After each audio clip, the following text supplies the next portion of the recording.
ඔයාලට පේනවද මේ all in one PC එක දැන් වැඩ කරන්නේ කරන්ට් එක නැතුව කියලා? ඒ කොහොමද කියලා මම ඔයාලට පෙන්නන්නම්. සරලවම all in one PC එකක් කියලා කියන්නේ කම්පියුටර් එකක තියෙන separate tower එක, monitor එක වෙනුවට memory, storage, display, processor කියන මේ ඔක්කොම එන්නේ මෙන්න මේ PC එක ඇතුලේ. ඒ නිසා පරණ තාලෙට ලොකු ඉඩක් යන්නේ නැහැ වගේම විශේෂම දේ තමයි මේකත් එක්ක එන wireless keyboard mouse නිසා ඔයාගේ table එක neat විදිහට තියාගන්න පුළුවන්. ඉතින් මේ EVIS all in one PC එක ගත්තම මේකට තියෙන්නේ sleek, modern, space saving look එකක්.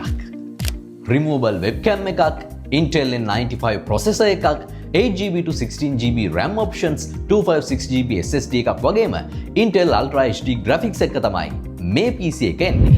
මේ all-in-one PC එක ඔයාගේ අතට ලැබෙන්නේ Windows 11 Pro install කරලමයි. ඒ විතරක් නෙමෙයි, ඔයාට මේකට separate speakers ඕනේ නැහැ. Inbuilt speakers එක තමයි මේක ඔයාගේ ළඟට එන්නේ. ports ගැන කතා කළොත් side එකේ තියෙනවා USB Type A ports දෙකකුයි Type C port එකකුයි. ඒ විතරක් නෙමෙයි, card read එකකුත් තියෙනවා.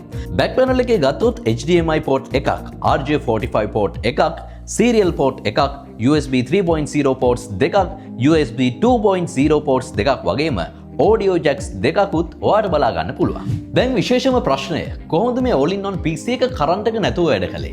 මේ EVIS all-in-one PC එකත් එක්ක ඔයාට ලැබෙනවා මෙන්න මේ DC UPS එක. ඉතින් ඔයා වැඩ කර ඉන්න වෙලාවක කරන්ට් එක ගියොත් ඔයාට පුළුවන් ඔයාගේ files, documents save කරගන්නකම් PC එක on එකේ තියාගන්න. ඉතින් ඔයත් මේ පේනවා වගේ neat modern computer table එකකට කැමති කෙනෙක් නම් ඔයාගේ education work related computer need එකට ගැලපෙනම PC එක තමයි EVIS all-in-one PC එක. රුපියල් 1,84,900ක් එකවර ගෙවලා හෝ buyvis.lk එකෙන් කොකෝ හරහා වාරික වශයෙන් ගෙවන්න ගන්නත් පුළුවන්. ඉතින් වැඩි විස්තර දැනගන්න දැම්ම පිවිසෙන්න buyvis.lk වෙත.